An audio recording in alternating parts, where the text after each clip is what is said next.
Hello there, and welcome to episode number 328 of This Week in WordPress. I've just realised how profoundly unfit I am.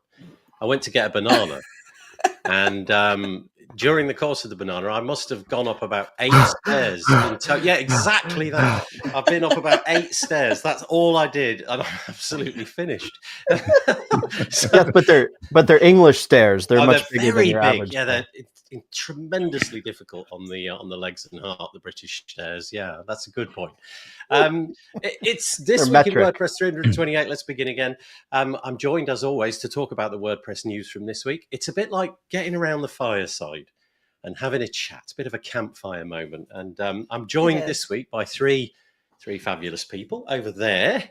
We have the co-host for this week. It's Michelle Frechette. Hello, Michelle. How are you doing? Hello. I'm very well, thank you. Yeah, good. Michelle, as you probably know, is the executive director at Post Status. And in addition to working over at Post Status, Michelle is the podcast barista at wpcoffeetalk.com, co-founder of underrepresentedintech.com, creator of WPSpeakers.com, and also WP Career Pages. She's an author, frequent organizer, and speaker at WordPress events, and she's got a new idea, which we're going to hear about a little bit later, to help people. Kicks off tomorrow. Yeah, it's a really neat idea. So we'll get into that in a little bit, but something new coming from Michelle, which will be nice. Yeah. I'm also joined, let's go, what would that be? Clockwise, I think. So let's go there. That's Corey. Corey, where's the hat gone? Look, Corey never one to miss a promotional opportunity there. I like that. He's got his branded mug. What does that mug say by any chance, Corey? Tell us what the logo is on the mug there. Oh, look at that. It's OMG IMG. It spells swag is what it spells. Corey is, as you may have discovered, he's the creator of OMG IMG, which is a plugin in the WordPress space to help you create your sort of featured images and things like that, all inside the WordPress editor. And he's also a WordPress freelance developer. Anything else you want to add? Hat wearer, it would seem. Apparently today I'm wearing a chapeau. This is actually my father-in-law's. But so I'm having this app has the video where like I tilt my head that way and I see it go that way, right? But if I mirror it, then like all the words go backwards. Oh, and so it's really freaking me out that I can't get the hat exactly straight. Oh yeah, all right, yeah. Every time I twist it, I go the wrong way. I know exactly what you mean. I've kind of just there you go. Like a funky Brewster. You just went from golfer to caddy in like 2 seconds. Over many years, I've managed to teach my subconscious mind that if I want to see Michelle, it's over there. And Bob's easy because he's down there, and anyway, it took me ages. Yeah, but the same thing. If I want to adjust the cap, I still get that wrong. I have to basically deliberately go one way and see what happens, and then go the correct way. I don't always get it wrong. You know the old USBs, like these ones. These USBs, the sort of square ones, the old-fashioned ones that look a bit like that. The old-fashioned ones. Yeah. How much of your life did you spend trying to get it in the wrong way, and then you flip it down and you put it in, and only to discover that the first way was in fact the right way? But it's always 3 times. Yeah. Yeah. The phrase is 50-50 chance and wrong 80% of the time. Okay, there you go. I like it.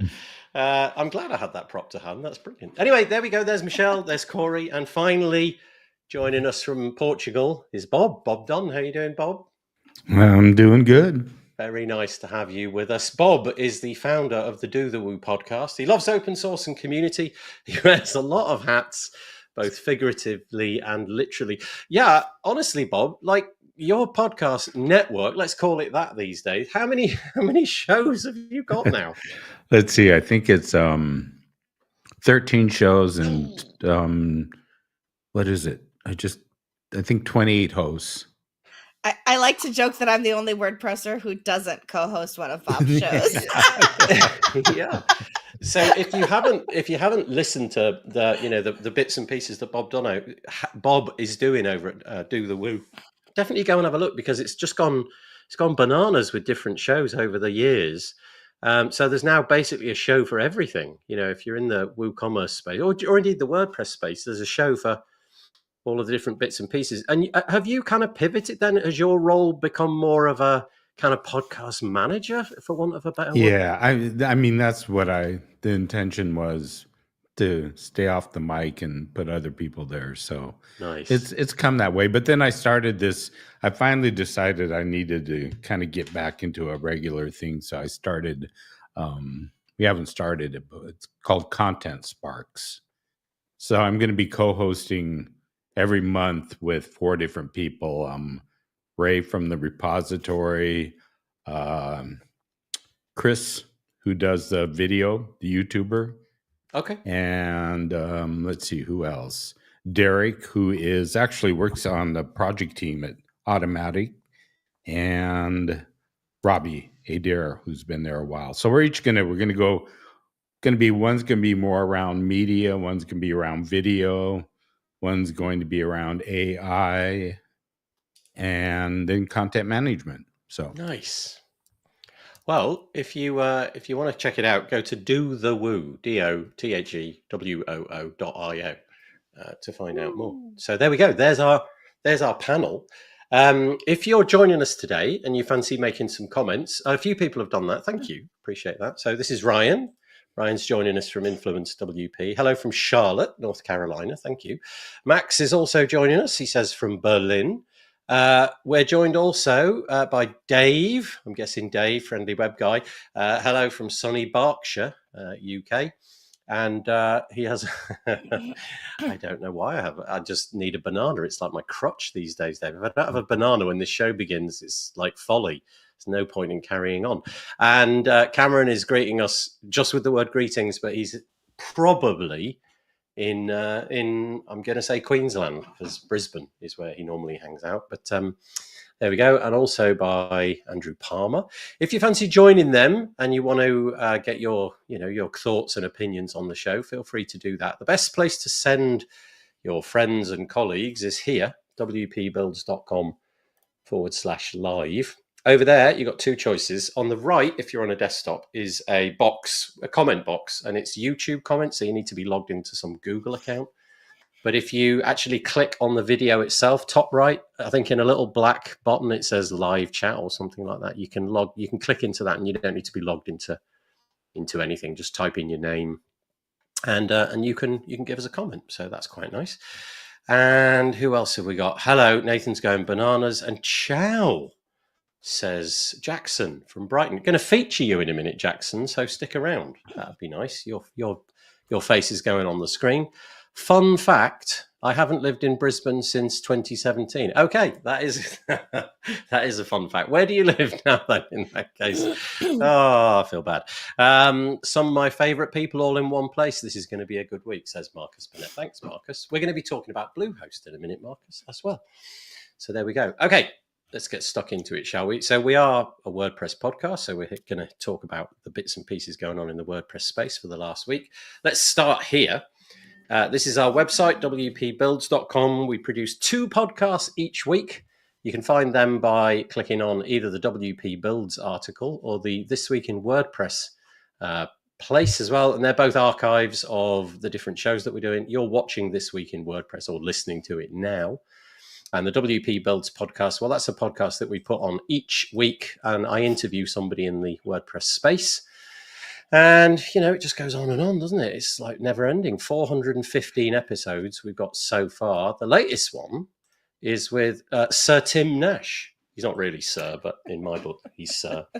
And we had an episode all about the transition of WordPress towards bcrypt for hashing passwords. So it's a bit of a tinfoil hat episode, but that was quite nice. But if you're in the space and you fancy finding out what we're doing each week, if you put your email into this box here and click the submit button, we will send you an email twice a week to let you know when we drop new content. A big thank you to our sponsors who help keep the lights on. We've got GoDaddy Pro as a sponsor and Bluehost and OmniSend. And so thank you to them for keeping the bits and pieces going. I think that's the introductions over. Yeah, we've done that. Okay, let's get stuck into it. Let's get the ball rolling. And first one up is something Michelle brought to the table. Michelle came up with the idea recently of, instead of putting the bits that the guests bring to the show at the end, where they often get lost, why not just put them right at the beginning? So that's what we're doing. Damn right. Yeah, damn right, says Corey in agreement. Great. Okay. So post status, women in WordPress. It is on YouTube. Tell me about this.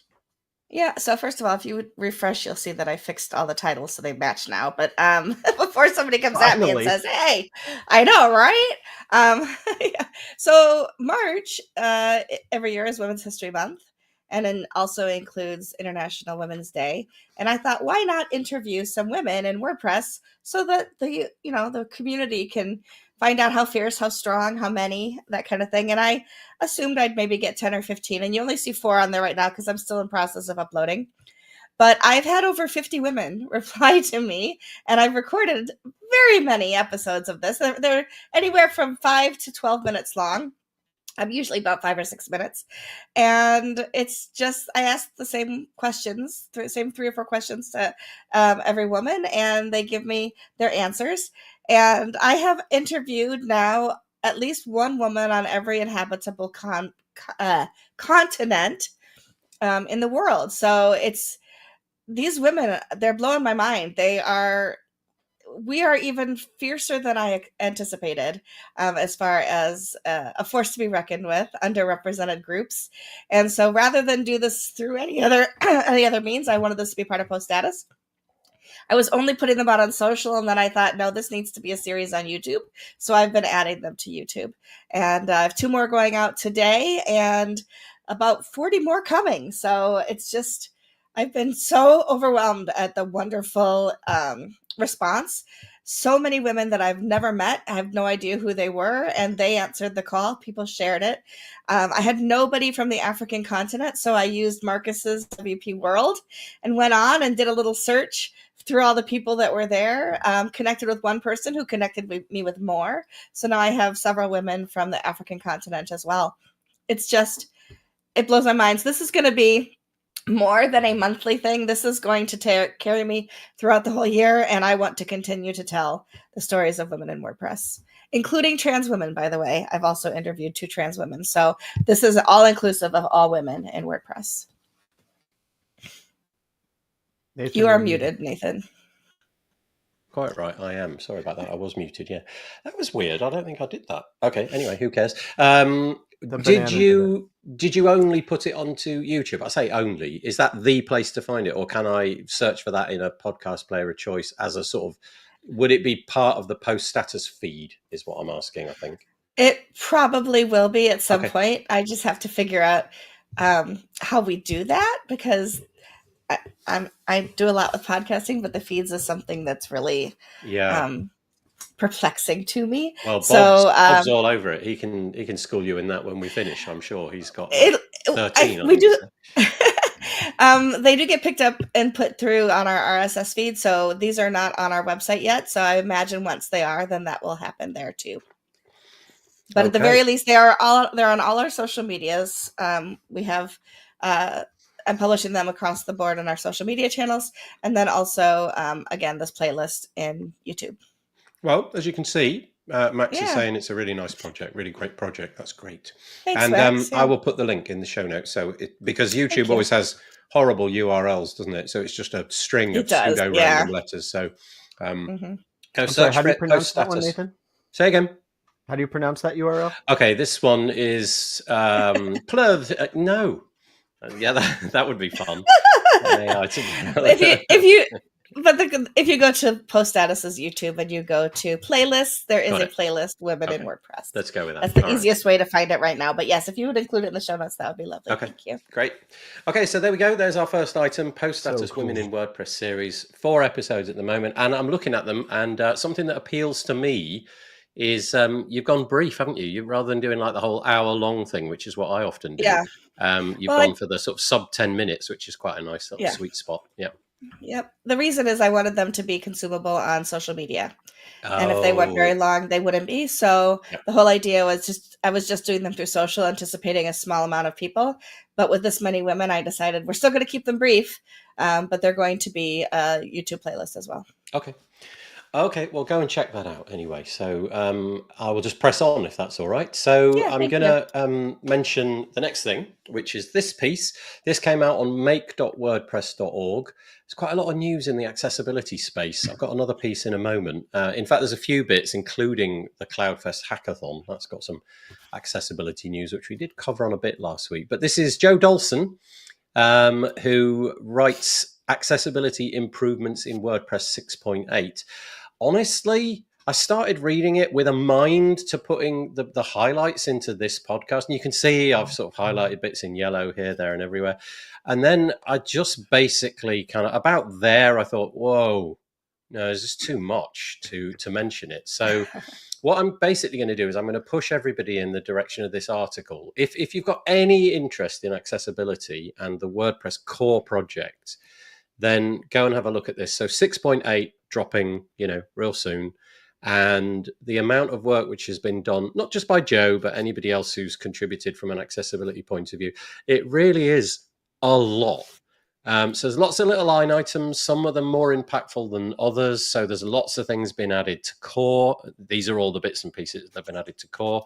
There's a whole bunch of stuff which has been added to the customizer, to the sort of editing interface, a bunch of miscellaneous stuff, and themes. And then we move into Gutenberg and blocks. So particular blocks have received certain attention and what have you.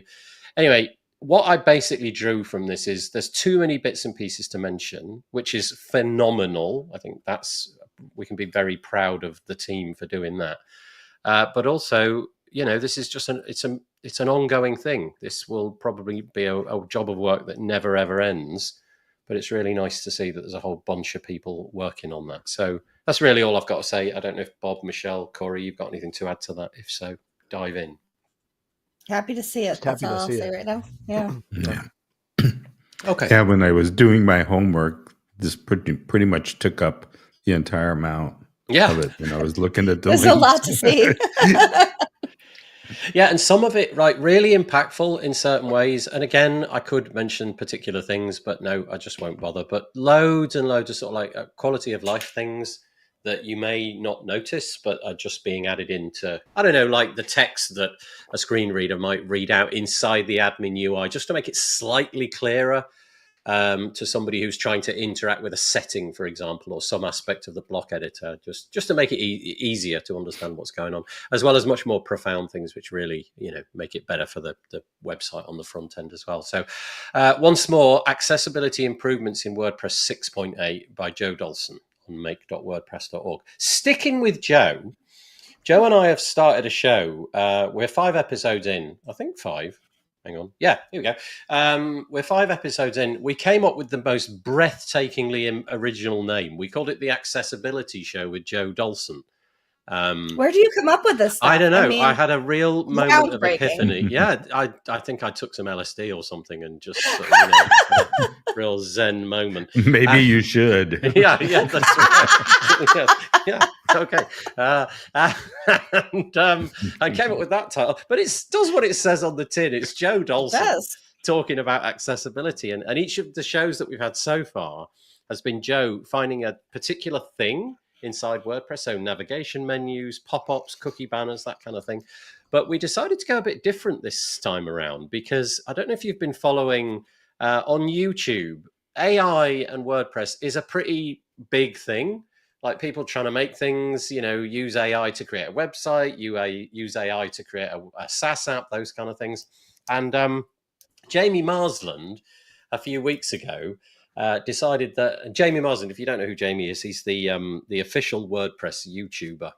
He's employed by Automatic to monitor and create content at the WordPress YouTube channel.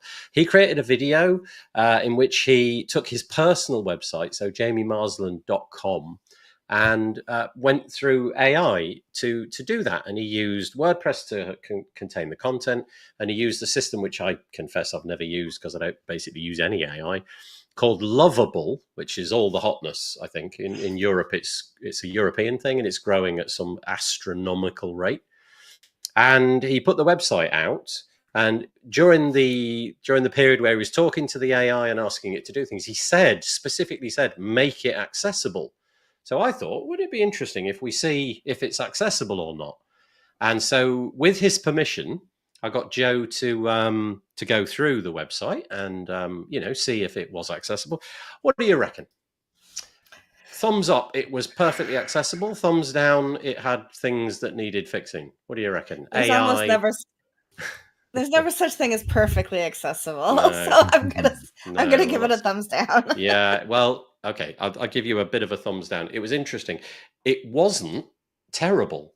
So that's one thing. It definitely took cues from things that ought to be done. But one of the things that Joe noticed, because he's in this every day, all day, every day, he noticed, surprise, surprise, it basically made the same mistakes that humans do. And when you think about that, that kind of adds up, doesn't it? Because it's taking its data points, its LLM is being created off the back of human created websites. And so it didn't do a diabolical job, but it did, an all right kind of job, but it definitely wasn't perfect. So if you're into accessibility and you want to see how AI is performing in the month of March 2025, it's definitely worth checking out. It's about half an hour long. And any of you using AI to build your websites or your plugins, Corey, dare I say? I am, yep. How's it going? Let me ask the AI. It's fine from my perspective. The AI might feel differently. It's great. I definitely this kind of aspect is going to be challenging and ongoing, but I mean, as you said, since it's kind of analogous to it makes a lot of the same mistakes that humans make, which kind of makes sense given that the information it has is based on humans. I see the challenges being the same, but using AI to write code has made a huge difference for me, certainly. Oh, that's fascinating. Okay. And yeah, I've got a plugin. I've got an app that I'm not telling anybody about because I actually want to rebuild it again already. But so I've spent the last couple of months using sort of ramping up my use of AI to like learn how to do it well. And so built a little time tracking app that was built pretty much entirely by AI, and then rebuilt timerduro.com, which is my productivity timer app that I rebuild at least every couple of years, usually using whatever new tech I want to learn. And so that's largely built by AI. Like, it needed a little guidance. I was definitely the senior developer and it was kind of the junior developer, but let's hope it stays that way. Nah, I mean, anyway, as long as I'm still employed, then great. But yeah, its role can change. But yeah, and then actually, like, I've been having to use it more and more for even breaking out of the code that's in front of us. And like this weekend, I pushed a big server update to MexicanTrain.online is like a game, an online game that I have, and I've spoke about, right? So the server hadn't been updated in a long time, and it was getting making me more and more nervous. So used AI to help me work through like what of this code will no longer run on PHP 7 now that I'm updating to PHP 8, and it helped me work through a bunch of things. It wasn't 100%, but then when I actually push it to the server, and as always happens, there's always some other something. Yeah. I'm sitting there asking AI, like, hey, what do you think might be the issue here? And it said, oh, well, try this, and so again, just having the ultimate rubber duck who actually speaks back, helping me figure out, and then even I needed to update Node. Sorry, I know I'm rambling here, but no, it's good.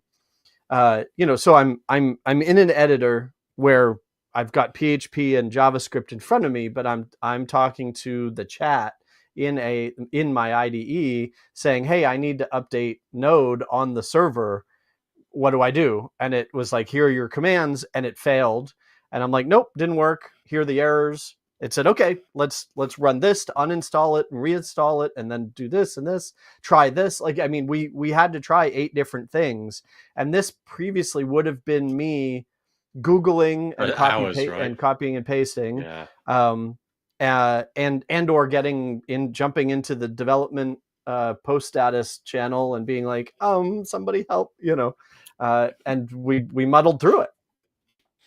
I'm pretty remarkable. I'm kind of sanguine-ish about AI, but it was kind of interesting watching this video with Joe, or doing the video with Joe, though, because it wasn't terrible, but it wasn't perfect either. But it was kind of that intuition that if you just tell the AI to make it accessible, and I think more or less they were the words that Jamie used, something along those lines, just one little prompt. Right. And then sort of assuming that it had done a job. Well, in fact, it did. It really did put elements in that needed to be in, but just didn't get everything quite right. But I guess that's no different from a human. And well, that's it, right? Like I equate it to like doing a code test, and so I'm a developer and I only think about ones and zeros. But having somebody come to me and say, build a plugin that makes all the buttons in the WordPress admin blue. I will do it, but they'll come back and they'll be like, oh, that's the wrong blue. And I'm like, well, you didn't tell me what blue to make them, or whatever dumb comparison. So the more detail, the better. And to me, I'm finding most of the tutorials that you see online are like, write this long spec. And I'm like, okay, that's a great place to start, but you're not going to think of everything unless you worked at Microsoft, where the specs used to be 400 pages. And then frankly, you're going to want to like solve each problem the same way that usually a developer sits down and goes, okay, what are the big problems that I need to solve and make sure that I can solve before I care about what the buttons look like. And so to me, it's more of a process of iterating. And I think it would be the same with this, where you'd go, okay, especially if you could tell the AI, go look at this documentation, or go look at this list that is the low-hanging fruit, the easy stuff, the basics, alt tags and things like that. And then step back and go, okay, what are we missing? What's a deep dive here? What other tools can we use to find holes that need plugging, et cetera, et cetera. To me, it would be a process just like anything else. We'll come on to a tool in a minute that purports to do just that. We'll talk about that in a moment. But just before we do that, I think my slight concern is that we're sort of I don't know, just sort of slowly backing ourselves into a corner a little bit, and maybe that's just the inevitability of it. But I do wonder if in the future, let's say, for example, that WordPress just carries on and it's still going in 25 years, no matter what's going on with the AI. I do wonder if it'll get to the point where you won't want to buy a plugin from almost anybody, because you'll just be able to talk the plugin into existence. Like, I don't know, I want a Pomodoro timer app, or I want a thing which will allow me to have an interface to manipulate featured images. And just the mere utterance of those words will make it so, and it will reliably do it and what have you. And all the while, that's great. It's wonderful. That future is brilliant, because all of a sudden anybody can have anything they like, which is the point of life, right, in the Western world. But I don't know if that's the right incentive. If we get to the point where so many of the things that we do are now obsolete because an AI can do them, I'm just not entirely sure that that's for the best. But it's a more philosophical argument. Well, to me, I'm viewing it as, I mean, there's a timeline, right? I mean, and there's a point where what's the movie? It's not Groundhog Ally. Day? No, the little robot. Wall-E. Wall-E, where ultimately all the humans are just sitting in overstuffed chairs sipping sodas. It's ideal in space. Yeah, right. Bring it on. How cool would that be? But it's the how there are too many ideas, right? It's like saying build a house, and it's like every house is different. Everybody's idea of a house is different. There's different ways to optimize building a house. And there's complexity underneath, right? So yeah, I think there's going to be, if you say draw a house, most people can sort of draw a square with a triangle on top and maybe a chimney and some windows.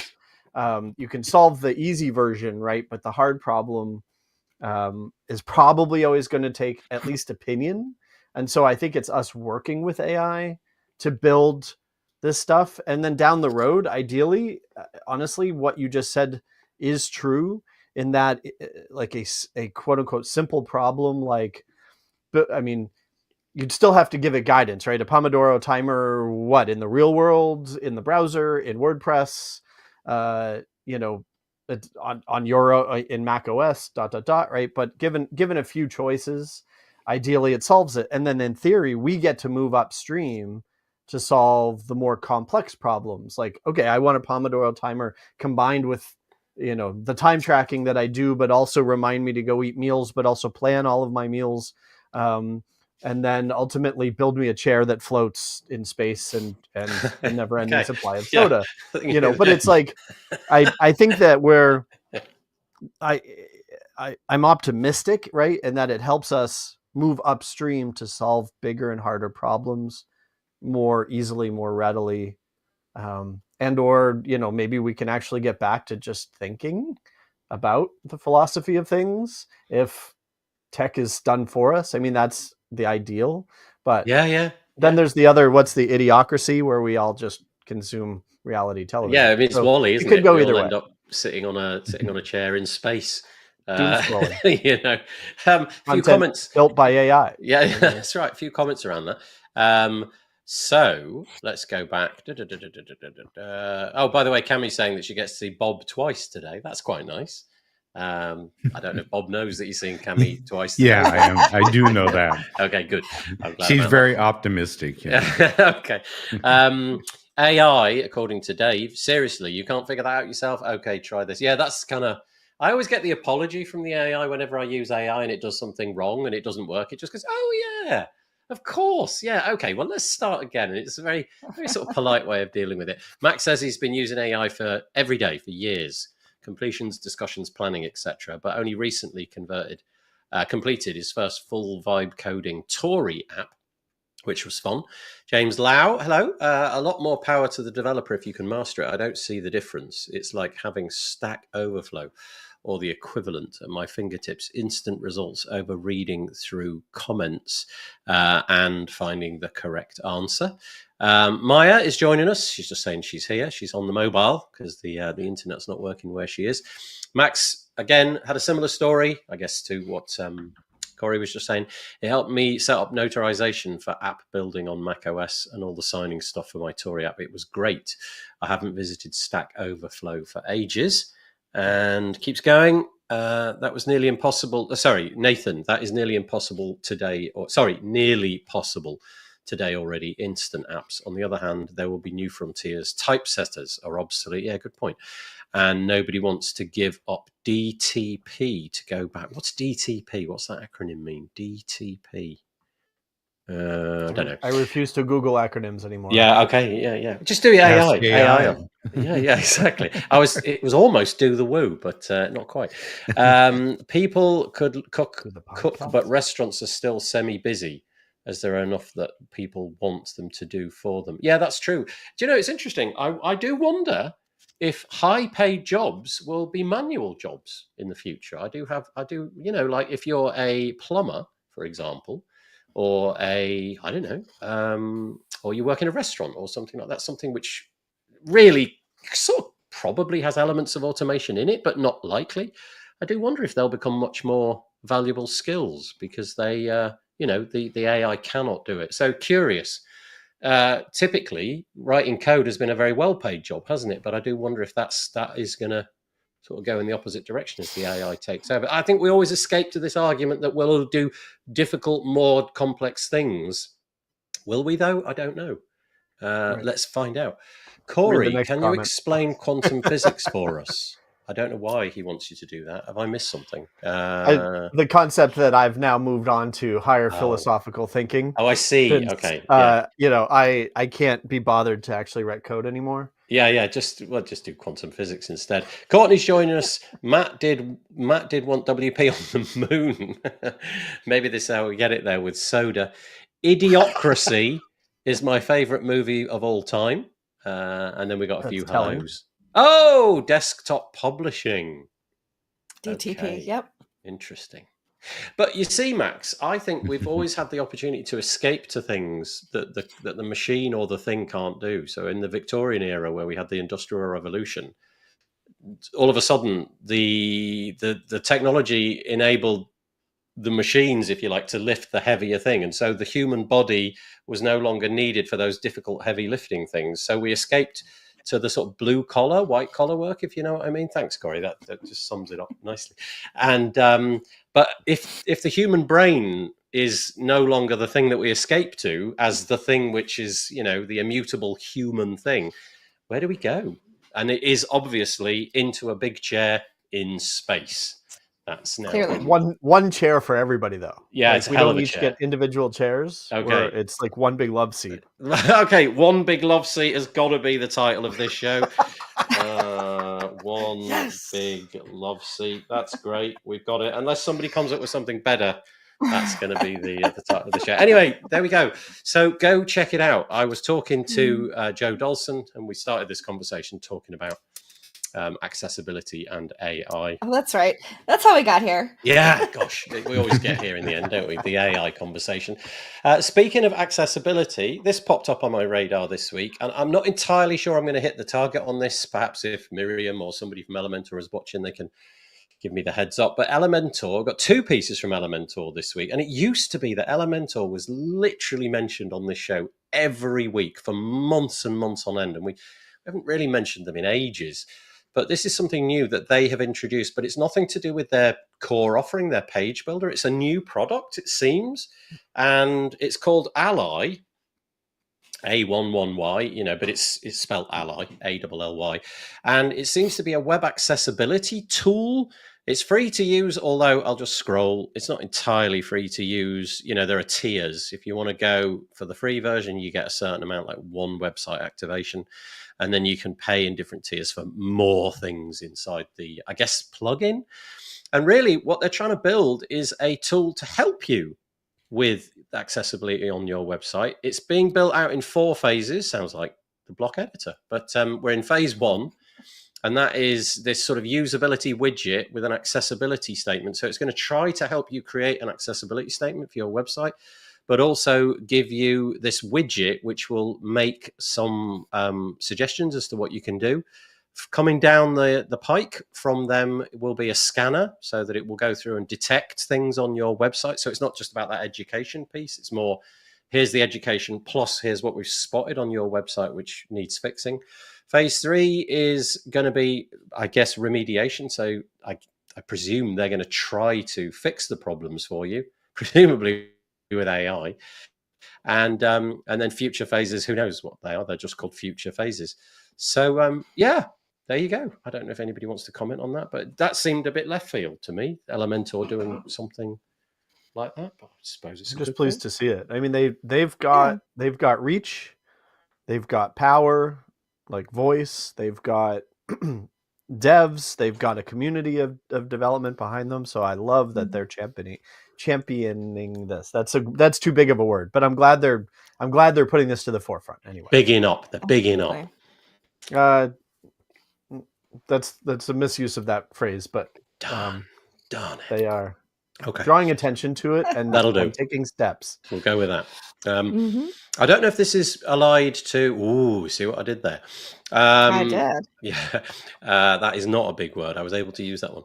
I don't know if it's going to be bound to the Elementor page builder. So I don't know if it's only going to be able to inspect Elementor sites or be in some way bound to it. It doesn't seem to imply that. But maybe it is. Again, if anybody from Elementor wants to reach out and let me know, maybe we could do a podcast about it or something. But yeah, tools for web creators to make websites more accessible. Nice. Anybody want to comment on that? Yeah. While I finish my banana. I think more of us should be incorporating things like that into the products that we create. And the more the word is used and more products that are out there, as Michelle said, like none of them are going to be perfect and whatnot, but you know, anything we can do to draw attention to this stuff is just crucial, because it's still not important enough. Yeah. Yep, it's definitely not getting the attention it needs. Never has. It probably never will. But every step is a good is a step.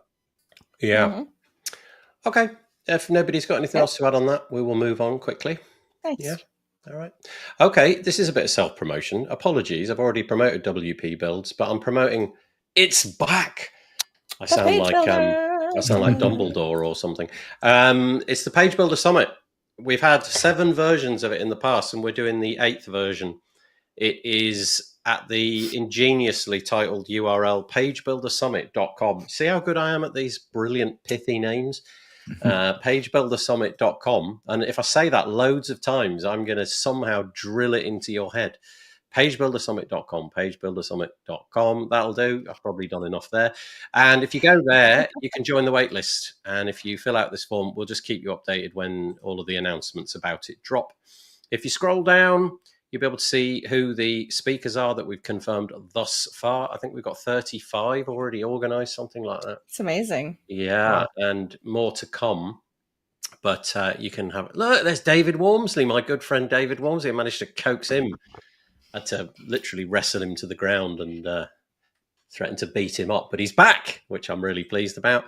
And some familiar in front of the Christmas tree. Look, it's Cammy. She's on the call. Well, yay, Cammy. Bob's seeing her twice today. Did you know that? Just in case you didn't know. And, scroll it up and scroll it down. And yeah, there she is again. 3, 4. And this is really nice. So Luke Carbis, I was sitting opposite a table having a meal with him the other day, and he's like, "Oh yeah, I'm in the page." I was like, "Oh great, that's brilliant." So that's quite nice, bit of serendipity. Anyway, there's the people that are coming on so far. As I said, it's happening in May. The dates are the 12th to the 16th of May, 2025. Once more, pagebuildersummit.com. It's a cheap trick, but it works. Okay, so there you go. Sign up, and if you are from a company that would like to sponsor that event, feel free to click this link down here. It says find out more. We are still looking for sponsors to help make the event happen, because it's really nice when the event actually works out and you're sort of grinding the gears and not getting any reward in exchange for it. So that would be nice. Pagebuildersummit.com. Click that. Yeah. Is the pagebuildersummit.com in person? Or no, it is. Do you know, I've thought about that so many times. And no, it's always online. Yeah. It's online at pagebuildersummit.com. Thanks. Yeah, the pagebuildersummit.com summit, which is, by the way, just in case you didn't know, thanks. I've just figured out what you're trying to do. It took me ages. It's between the 12th and the 16th of May, 2025. Thanks, Corey. And it's online, so it will all be happening on a website near you. Sorry, Bob. Pagebuildersummit.com. So, a question about the pagebuildersummit.com. Or not thanks, Bob. As we want to get back to in person, and I look at what Michelle's doing. I look at other online, and it seems like they're never, aside from how sponsorships are doing or not, there's never a shortage for people when it comes to online events. Still, I mean, as far as speakers, it seems like you always get a good mass amount of speakers. And I just, it does give that accessibility more to people, easier to be able to speak, not have to worry about traveling somewhere. And I just wonder if, more people are going to opt out for just online speaking versus flying around everywhere. Well, the flying around bit, if you happen to live in the same spot as the event that you're attending, like, if it's 10 miles down the road where there's basically no cost, that's something, isn't it? You can attend that. Yeah. But the minute you get in on a train or a plane and there's a hotel involved, then it really starts to add up, doesn't it? Like, let's take a typical trip to WordCamp Europe. For me, I'd have to get on a train. I'd have to get on a plane. There'd be several nights in hotel. You're immediately getting into the thousands of dollars territory. And I think there'll always be a need for this. Having said all that, I think I think people do love the in-person events for that different, because you can be in the same room as everybody. So this is more, there's not really, we don't really lean too much into the networking piece. We do some Zoom calls, but it's more sort of an aside thing. So it's more about turning up, getting the knowledge from the speakers. And one thing that's quite nice is everything's pre-recorded. So the speaker... And where can they find that? Well, now... I heard it was at pagebuildersummit.com. This is brilliant. I was the only person who hadn't said it out loud yet, so I had to jump in. What's great here is that I've now, without you realizing it, I have co-opted you into advertising for me, and all through the mechanism of humor. And now you're all complicit. Oh, that was a joke, is it? that was HI. That was human intelligence. That's brilliant. So there it is. 16th. Honestly, that was supposed to be like a 1-minute segment, and we've done at least 10 minutes on the page builder. In the comments, Dave wants to know if he needs a web browser to join the summit.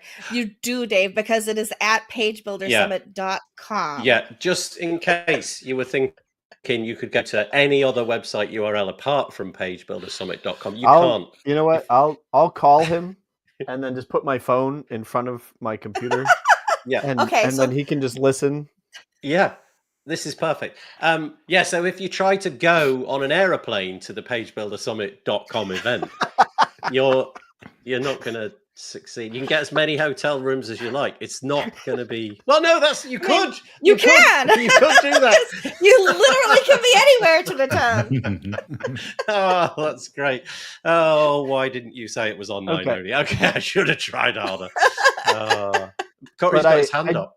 I do want to draw an interesting, or what I think is an interesting point that you just brought up, Bob brought up the in-person event versus online event. One of the things that jumped out at me that's very impressive about pagebuildersummit.com is the number of speakers and the diversity of speakers. And so well done. I mean, and I wonder that isn't, and also, as you mentioned, the talks are pre-recorded. I wonder if there isn't a correlation, right? So I always prefer in-person events. I love the networking and all that kind of stuff, but inversely, having an event online might make it easier to get speakers of more diverse locations and more diverse ability to travel and spend thousands, like you said. So it's sort of an interesting, maybe there's an advantage there that I personally just hadn't thought about before. Do you know bizarrely, that thought had not occurred to me before. So the thought, we always try to make it as diverse as possible. And in the past, Michelle has helped us with that endeavor. And, well done,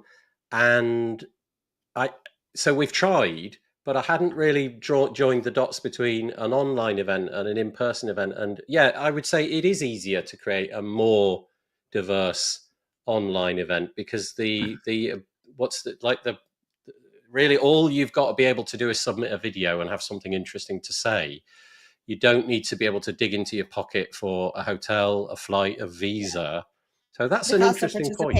And even even if there's a budget to fly somebody there, there's still an implied cost of meals and things like that. Unless it's truly an event with a huge budget. So anyway, yeah. Yeah, that's interesting. Okay. And what I quite like about the event is that people get to give the best version of their talk as well, because with the best will in the world, I would be very nervous giving a talk at a WordPress. In fact, I would not be able to do it. I would be a shivering wreck, frankly. But with this, talking into a camera, you can, record it and re-record it. We've had that quite a few times, actually, where people have submitted something and then a couple of days later have said, actually, can we scrub that? I want to just submit this other version, which is slightly better in this regard. And so we do that so long as it sort of doesn't cause too many problems with what we've already done. But anyway, there it is. I won't say the URL. I think we've worn that joke out, but it's that summit at that URL. You know where it is. Good so comment that's coming up in May. There's a good comment too. Oh, thank you. Right, here we go. Yeah. Peach and Eri, she says she'll be at Summit again next year, and it's also easier to deliver talks regardless of ability. What do you mean by that, Peacher? That's interesting. I will step in and say that as somebody who travels with a 225-pound scooter and has to get on and off of airplanes and around cities that may or may not be accessible, I can sit right at my home in front of my desk and in front of my camera and record something and send it off anywhere in the world. Yeah. So I'm assuming that Peach's, you can correct me if I'm wrong, Peacha, but I think that has a lot to do with her comment there about accessibility and ability. I think one of the things that you have to do is kind of manufacture the excitement a little bit more for an online event. So with the real world one, the proximity to other people whom they love and like is more or less enough, isn't it? You know, you go to the event, you hang out with these people and stand around in bars and exchange, conversation. It's brilliant. And ideas and what have you. And there is none of that. So you have to sort of concoct other ways to make it exciting. And so we tried to do that a little bit with like bingo and things like that. So yeah, it's intriguing. But okay, I get Peach's comment now. Thank you, Michelle, for explaining that. Anybody else got anything on that thing? He said, no. Trying not to say it again. Okay, that was supposed to be very, very short. And now I'm going to promote something else that's happening in London. And Jackson was in the comments earlier. Jackson is doing a WPLDN. So it's the meetup that we hold in London each month around the WordPress space. It's called WPLDN. Jackson, who, like I said, was in the comments, he is doing a masterclass all about block theming for WooCommerce. If you want to find out more, you can go to wpldn.uk/masterclass. It's happening on the 24th of April. And it'll be an in-person event. So there's it's much smaller. There's like only a few seats available. So if you want to get involved with that, then go to that page and find out. Peacher says, that's exactly what I meant, Michelle. Also, carers of other people may find it difficult to travel, but will find online delivery much easier. Do you see now we've wiped out Corey's entire face by putting that comment there? Only, he just got the, nice. Yeah, that's great. I love it when people muck around. Oh, damn it. I took it away at the wrong moment. I'm so sorry. Okay, so that's another event that's happening. In the WordPress space, big host is Bluehost. They sponsor, as you heard at the beginning, they sponsor this podcast. But don't know exactly what the numbers are, but I think they're pretty massive in terms of their annual turnover. They are in turn a company owned by Newfold Digital. There's a bunch of companies under the Newfold Digital brand. So Yoast, for example, and Bluehost is one of them. If you're a customer of theirs, you'd probably be interested to know that they're moving all of their data from where, I don't know, but it's obviously not from Oracle. But they are moving it all over to Oracle, has been announced in the recent past. I don't know if this matters to anybody. Presumably in the background, it'll all be seamless and you won't notice. But if that was something that you cared about, there you go. I'm going to use that in the future where I'll be like, I'm moving all my websites from Corey Hosting, and they're like, where was it? Be like, Corey Hosting, but that's right. To put out a press release. I had to move some websites this weekend, and Never fun. Let's just say I'm glad to be doing podcasting as my primary thing these days. It was I think things went wrong, let's put it that way. Anyway, there you go. Bluehost, they're going to be working with Oracle, along with a bunch of other people. CrowdStrike, Cyber Reason, Newfold Digital, who we're talking about, and Palo Alto. They've also recently moved their stuff over there. So obviously things are working out for Oracle. Oracle feels like one of those legacy companies that I don't see anything of Oracle anywhere, but I guess that's primarily because they don't produce stuff that would ever sit in my room, if you know what I mean. They don't produce technology that I can hold or purchase, or cameras or anything like that. But they're obviously fairly big. Yeah, Salesforce, Oracle. I mean, these huge companies that are just kind of behind the scenes with freaking everything. Yeah. But you'd have no reason to hear about it necessarily. No. IBM. When was the last time you thought about IBM? Just now when you said it, actually. But prior Before to that. Yeah. Decades. Really decades. Anyway, there you go. Let's move on. So here's Michelle's idea. that she had. I don't know how long this idea has been in the making, Michelle, but cool idea. And it kind of talks to what we were on about a minute ago about for sure. Yeah, so I was declined again this year to speak at WordCamp Europe, and I thought, oh, well, I liked my talk. If anybody's interested in it, I could always just put it out on YouTube and people would be able to consume the content that I was going to create. And then different people said, that's a great idea. But then also, Nishat said, you should do it live so that people can interact with you and you could get better engagement. And then I thought, well, if I'm going to do one live, why don't I? And there's the dare I say rejection email from WordCamp Europe said there were over 400 speakers that applied, right? And there's like 50 or 60 spots total, maybe, for those kinds of people to speak, people like me. And so I thought, I am clearly not alone. And lots of other people said, I didn't get picked either, and I didn't get picked either. And that's fine, right? My ego hurts a little bit, but my feelings are fine. But the thing is, there's so many people who had like great talks that they were going to submit, and there's just not room at one event to do those all. And so I thought, why don't I create a virtual stage series between WP speakers and post status? And so starting tomorrow, we have our first virtual stage open, rather than call it a webinar series, which just sounds kind of, it really is a virtual stage. I really want people to be able to come listen to it. They will live on YouTube forever, so it will be evergreen content. So if you aren't able to make it live tomorrow at 11 a.m. Eastern time here in the United States, you will be able to consume it at a later time. But to be able to interact, you would come live to that. And tomorrow, my very first speaker is Chris Reynolds on composable WordPress. So Chris is going to come and speak tomorrow. And since that first application, I have had about 6 more. So I am gearing up for weekly content, and I'm very excited about it. Are you going to do it, Michelle, a bit like this show where it's always predictably at this same time? Because that I think over time, I think that brings an audience of its own, if you know what I mean, because it's just same time, same URL.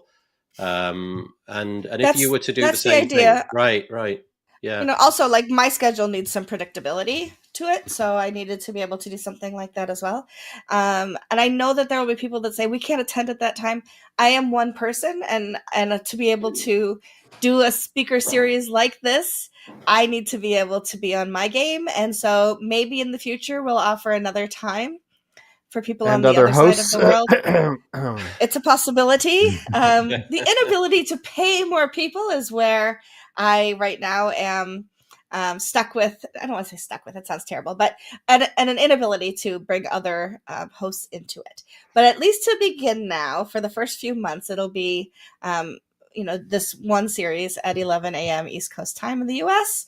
And I did put, like, in case you are not from, we say East Coast, like the rest of the world understands what that means. But that would be like New York City, Washington, D.C., Atlanta, Georgia. So along the East Coast of the United States, if you were to look that up. But there's all kinds of things coming. And so far, only men have applied. So ladies, get your talks into me so I can have some diversity in my own series, please. I think that's a really neat idea. I like the idea of doing because normally podcasts just drop when they drop, don't they? Bob will be able to speak to this. You sort of make them, edit them, and you put them out whenever they're sort of ready to go. I mean, you may have a day where you put them out or something like that, but sure. The idea of doing something live, because basically this show is the same show, but with different content because of what's happened in the news. But yours is it'll be really eclectic, won't it? Each week will be something totally, probably unrelated to the previous one, which is nice. I think that's quite nice. Yeah, will you have they'll actually be like a WordCamp talk where they're introduced and then they pretty much take the stage and run with it. Yep, and then I will come back at the end and do Q&A with them. So yeah. Okay. It's a neat idea. And Bob, I don't feel you're doing enough editing work in the WordPress space, frankly, at the moment. So, if Michelle... Yeah, I'll pop over there. And you can sort it. You can help with the editing. But neat idea. Really neat idea. I think that's brilliant. Just quickly to ask, is that the only kind of content that you will accept? Does somebody have to have been refused to a WordCamp? No. Okay.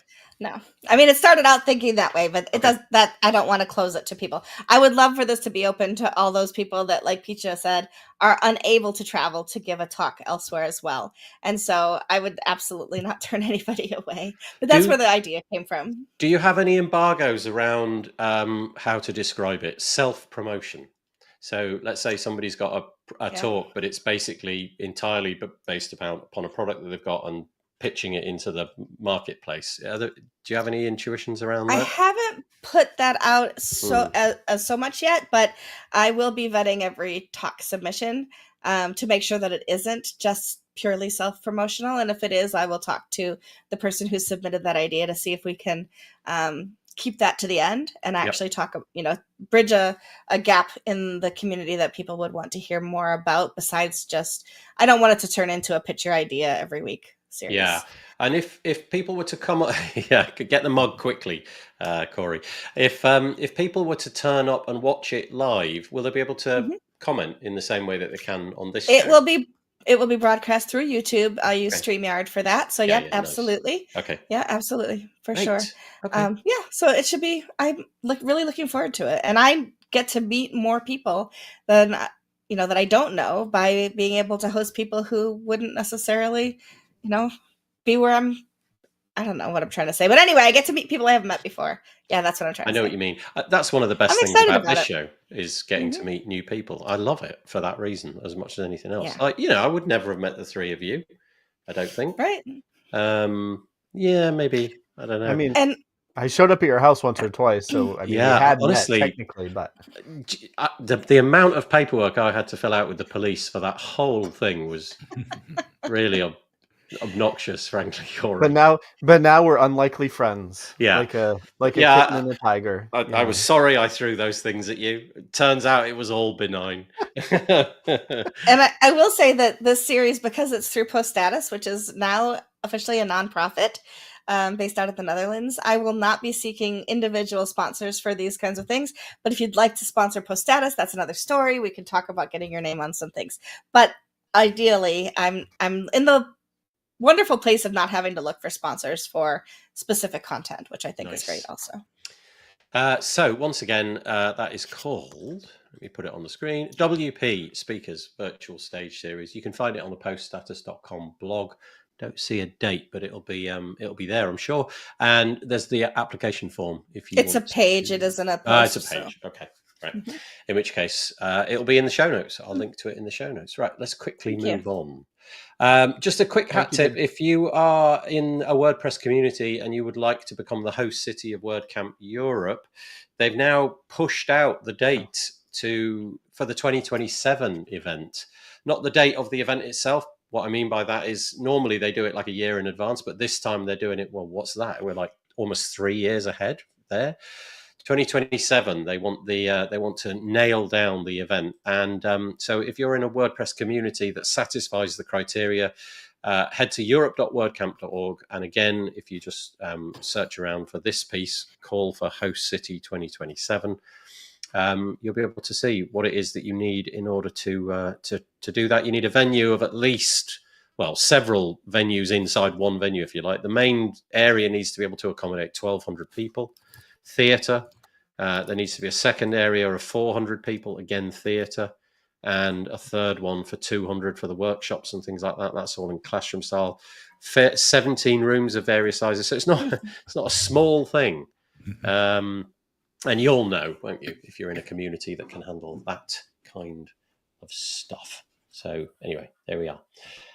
Right, let us move on. And access to proper tea, as Dave in the comments brought up. Next time, send the correct tea bags. What does that mean? What do we mean? In reference to, I think, me showing up at your house and you throwing things at me. Yeah, honestly, I brought Yorkshire Regular instead of Yorkshire Gold. Yeah, I apologize again. It's an insult, frankly. Bringing the wrong kind of tea to an Englishman's house is tantamount to a declaration of war, Corey. Apparently so. Those socks, they were not the standard Argyle, were they? They were slightly different. They had and whippets. Oh, I'm getting on to Yorkshire things. Let me move on. CloudFest Hackathon. So I'm not going to get into the nuts and the bolts of this, but a couple of weeks ago, I was very lucky. I attended the CloudFest Hackathon. And oh, what a room. Like, what a thing. I had never, ever been to an event like that. Like the main event, the CloudFest event, is just quite something to behold. It's in a theme park and it's pretty fantastic. Bob can speak to this in a moment. But the hackathon is a separate event inside the event, and it all takes place in one room. And about 110 people, many of whom were developers, but there were other people. So a designer springs to mind. Peacher in the comments, she was there. Courtney was there, who's in the comments, and various other people. And 10 tables were created. The subjects for those 10 tables were predefined. Pitches were predefined. The 110 people who got into the room were filtered in the same way that you were mentioning about speakers, Michelle. I think it went from 400 to 110. So they knew that the people in the room could map to the tables. And the idea was that you press the starting gun at something like 9 o'clock on the first morning, and the project got on with the busy work of doing whatever their project was to do. And the repository, Ray, has written up information about each of the 10 tables. So, for example, there was a peer-to-peer RAG framework, federated RAG framework. There was a CMS Freedom project. There was a project all about CMS health checks, WP CLI as an MCP host, securing the supply chain for OSS. There were 10, basically. And the one that won, getting back to the subject which has dominated today, really, was accessibility and AI. It was a combination of those two things. And the winning project combined putting an infographic into your WordPress website. You know those infographics where there's just tons of information, but it's a picture? Well, this project would turn that picture into readable text, so you could put it underneath the image as something that somebody, for example, who cannot see, cannot see the image, they'd be able to have it read out by like a screen reader or something like that. They were the winners. And so I thought that was kind of interesting. However, the main point of this, the reason I'm talking about this, was that when everybody turned up, they knew what they were doing, and there was a defined deadline of 2.5 days into the future in order to get it done. And Remkes de Vries this week, let me just find it, here we go. He was in attendance, and he's proposing quite a big change to the way that WordCamp contributor days are run. And what he's basically saying is, would it be better if we had 2 contributor days kind of running at the same time? A contributor day for those people who know what they're doing and just want to crack on. So let's say that you've been to 3 or 4 of these events before. You don't need to sit and listen to each table's presenters talk about what their table does. You don't need to be instructed in how to, get yourself onto the necessary systems for the project that you want to work on. And so he's saying, why don't we have 2 for basically people who are new or a little bit unfamiliar, and for people who are experienced. The experienced people can just walk in at 9 o'clock in the morning, just get on with it. And the people who are inexperienced can do the work of becoming experienced over time. And it's quite a profound change. And having been to the CloudFest hackathon thing, there was definitely a sense of purpose there, which maybe at the contributor days is not necessarily the case, because people, I think, arrive, move from table to table, don't quite know where they want to end up. And so sometimes I think it can be a bit directionless. So I'm opening that up. What do you think to Remkes' idea? I think it's got legs. I think that, I love it because I was at the hackathon last year, and it's a very intense. These people are not just coding while you're watching them. Some of them stay up half the night to work on other things and stuff. And then by the time CloudFest comes around, a lot of them are just fried. Their brains are fried. They are exhausted, and some of them just go for the hackathon itself. And I like the idea of doing it for WordCamps, but a few of the comments in there in the article that I kind of resonated with was, should these be done as single events initially versus tacking it onto WordCamp? Now there's the good thing about WordCamp is you have the people there, the people coming. might be harder to get people there. And I think my biggest thing is, getting the people to put this together. It seems, from what I understand, it's a very, to prepare for something like that is enormous than actually doing the event. And that, that involves more volunteers. And I don't know how to kind of ease into it, but by theory, I love the idea. It's a cool thing, and people just really get into it. And they're not maybe wanting to go contributor day because they would rather get into the meat of things through like a hackathon. So it's something I think is a great idea. It just obviously would need to really be thought out as far as planning and how WordCamps would have just another piece that they would have to make sure and accomplish. Yeah, do you know what's interesting is because the two things are kind of similar, it's easy to sort of say, why can't we do it more? Why can't we do this thing more like that thing? But the more that you think about it, the more dissimilar they are in many respects. So there's this, for a start, one's 2.5 days or 3 days.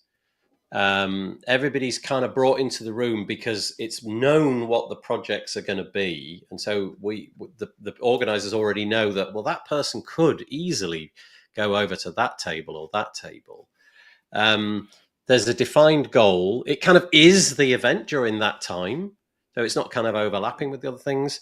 And so, maybe the two things don't really overlap. And there's a couple of comments here. So firstly, Andrew Palmer said he was an observer at the last day and it was amazing. Such talent. Yeah, that's the bit that you're left with, isn't it? That whole, gosh, a lot got done. How could contributor days be more kind of amazing, like Andrew wrote. And then Courtney wrote that Courtney spent 3 days. I'm just going to verbatim read it. We spent 3 days to build the hackathon. If we could do something similar for camps, it really is more than a single day. It should be the event itself. So, maybe that's the insight here, is that if you want to get something done, a day isn't enough time to do it. Contributor day is about feeding into WordPress core or the WordPress project or the photo library or, some aspect of it that you can sort of dip in and out of. Whereas this teams, whereas this is more, so maybe I don't know. I like Remkes's idea because I do like the idea that people would show up and just sort of hive themselves off into this different space and get all nerdy like they do at the hackathon and just get stuff done. Might I also add, though, that if we're going to do something like this at WordCamps, we have to have reliable Wi-Fi. The last several internet, flagship WordCamps just had either spotty or almost no internet at all. And so for things like photo processing, that became impossible. Right. WordCamp US was very difficult. Asia we were not able to this last year. And we've had that happen in Europe before. And so all three flagships have had difficulty with internet for that size of a crowd. So we've got to get better at that before we can actually be truly, productive. And in either a contributor day or, we just lost Nathan, a contributor day or he's back. And now he's down in the lower right-hand corner. No, you're muted. Michelle, you could not make it up. As you said the words, the internet is patchy. For the first time in 3 years, my internet went, oh, I'm not here anymore. That's so weird. Your internet went, how dare you? If I could speak such things into existence, I would also be a millionaire. So let's just at least Nathan's smiling at us, so that's a good thing. Yeah. Anyway, I don't have. Michelle, but what you were saying, the resource, it seems like that's kind of another resource that's added is to get better Wi-Fi, because I imagine it can be done, but it doesn't just magically happen by somebody cranking a wheel faster. Does that mean we have to? Does that mean we have to have smaller groups participating as well, right? Yeah. So when you have 100 people accessing Wi-Fi, that's perhaps easier than 300 people accessing Wi-Fi. And do we have to say contributor days are great, but we can only have X number of people per group? Like, I don't know, in order to make that work better. Yeah, I it's think possible, but just maybe planning, have to really think through because the actual event itself, sounds wonderful, and it'd be cool to see it happen. Yeah. Exactly. By the way, am I back? Can you still hear me? Yes, we can now. Oh, great. Okay. So what happened there was just before the show, my Elgato lights decided to stop working. And the process of getting them working again is to use the Apple, whatever it's called, this sort of discovery mode. And it briefly turns your device into the Wi-Fi network, and then it sucks out the Wi-Fi password. Anyway, my Mac decided, oh, we're just going to connect to the light for a bit. And so alrighty then. Yeah. So we just kept the conversation going. Yeah, I appreciate that. You see, pros all the way down. Pros. We're fast running out of time, so let me just see if we can get through some more of these bits and pieces. So anyway, we haven't solved that problem, but definitely of interest, and I definitely think Remkus is onto something. There's a there, but I'm not sure what that exactly would look like. But that enthusiasm was totally contagious. There was definitely drive and purpose in that room. Okay, let me see where we can get to. I just want to raise this one. We're not going to go through this at all, but if you're interested in the work that the WP Community Collective have been doing, they had a meeting on the 3rd of March, so it's not exactly brand new, but it's their minutes. And obviously, as a project is beginning, making sure that all the bits and pieces are stacked up so that it's going to operate in a professional manner is important. And so you can see the minutes of the first meeting that was held. And I think, what did you say, Michelle? They laid out they adopted their bylaws. Their bylaws. That was the phrase I was after. As a board of directors. Just quickly go back to Courtney there for Oh, it's my head that's gone now. Oh, nice. Look, I can.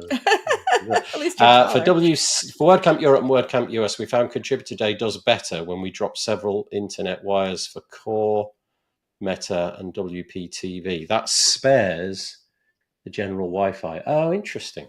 Okay, so there's a different set of networks depending on what it is that you're working on. Okay. I won't mention that. I'll mention that again on another week. Back to Elementor very, very quickly. Their latest product offering, V4, which isn't around yet. Kind of curious.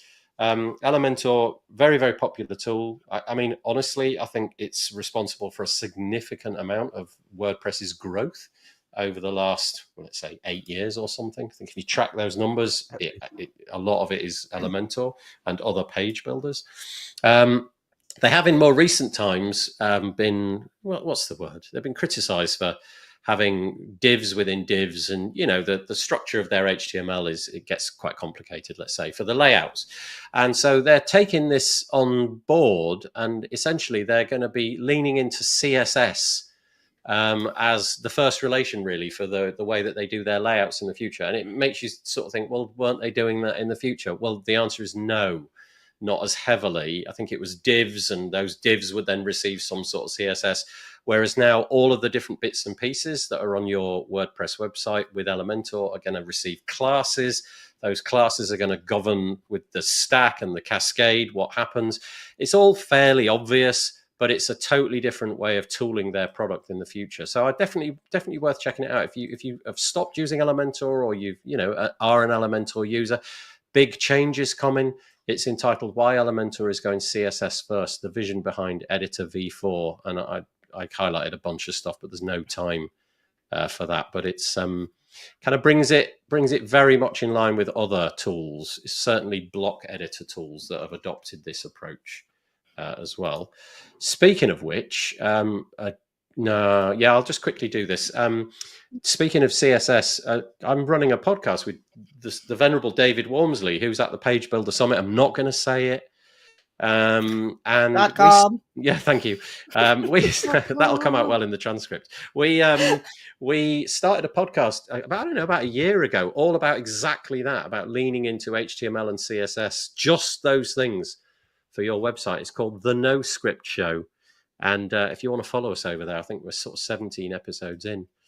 And we have a YouTube channel as well where we produce content all about just building stuff with HTML, CSS, and very little else, and about how in the future that will probably be enough for more or less anything that you want to do. So there you go. Won't concentrate on that because there isn't enough time. A couple of things on offer. 20% off Rex Themes products if you're interested, and also some money off WP Funnels if those two products are of interest. They dropped this week, so I thought I'd mention those. Links will be in the show notes. And then what else is there to say? Just one last thing. I think I might have mentioned this last week. I can't remember, so I've included it again because I honestly couldn't remember. If you started tinkering with a browser a couple of years ago called Arc, and were really beguiled by its UX and UI, the project kind of died. It kind of died a slow death. They promised to maintain it, but not update it, if you know what I mean. It would stay as it was, but they would keep it secure and what have you. Well, the exact same UI has been co-opted by this company called Zen, and they've released an identical looking browser. But the novel thing here is it's using Mozilla's Firefox as the underpinnings. So you won't be able to use all of your Chrome extensions or anything like that. But if you were totally wedded to the UI, which I've got to say I was, then this might be a thing that you want to look at. It's just brilliant for organizing things. I know Courtney was a big user. I don't know if she still is. But anyway, zen-browser.app is where maybe the zen of it is that there aren't extensions. Yeah, that's right. Yeah, it doesn't actually serve up any HTML. It's just a blank screen. It's very calming. Go there and you look up the page buildersummit.com on that website. You'll see nothing. Got one more in there just before the Honestly, that was a lot of mentions. Totally off. I'm going to search for that in the transcript and see how many times we mentioned it. Far too many is the answer. Still on Arc. Okay, there we go. Love Arc, says James. Hi, James. And Courtney says she's still on Arc. Yeah, go and have a look. I can't get myself out of the Chrome ecosystem. There's just one or two things that are just too crucial to what I do. It's a bit of a killer, actually. I'm kind of confounded by two or three in particular that I just can't live without. So anyway, go check it out, Courtney. You never know. You might become a prophet. That's it. Unless you three have got things you want to add. I'm good. You're good. Oh, look, Corey's got his little promotion. Yours is way more subtle than mine. I feel Bob needs to have a T-shirt or something that says "Do the Woo" on it or something. I should have worn my post status hat. Nathan, you need a mug that says pagebuildersummit.com. I do need a mug. Oh, I'll tell you what I've got. I've got a slightly beaten up old... Oh, yeah. Look, but that's from 2020. Poster. That was the first one that we ever did. You had a pull-up banner behind you last year. Yeah, I've got a pic. Oh, Corey, look at that. That's pull the jacket out, once in a while. We don't make enough of those virtual backgrounds. We should all have some massive advert for whatever it is that we're doing. That's it. That's all we've got time for. I appreciate you if you came and enjoyed this conversation with us. I appreciate it. Thank you very much. And of course, this is going to screw me up. I won't be able to get this right because I'm not in the same place. I won't know where you are. So Bob's easy. And then I'm going to see. Towards your door. Well, he got stuck, so he's just there. That was perfect. Yeah. I need a screenshot of this. Go. Now I'll go like this and I'll freeze. And then we can got to do the hands. Can we do the hands before we go? Oh, he's trying to. Oh, no. Have I frozen again? Yeah. You froze pointing at me. Oh, that's hysterical. Okay, I have no idea what's going on now, apart from the fact that my lights are doing. I am going to ask you, however, if you wouldn't mind giving me your hands, and we'll do that. Michelle's got the silly ones. That's brilliant. I have enough. Apologies for the technical gremlins. I'm sorry about that. I will go and remonstrate with the internet at large. Unprofessional. Yeah. Phrases again. The poor guy. Again. We should just all That's leave. the last thing you see. Be like, what? Oh, dear me. Dear.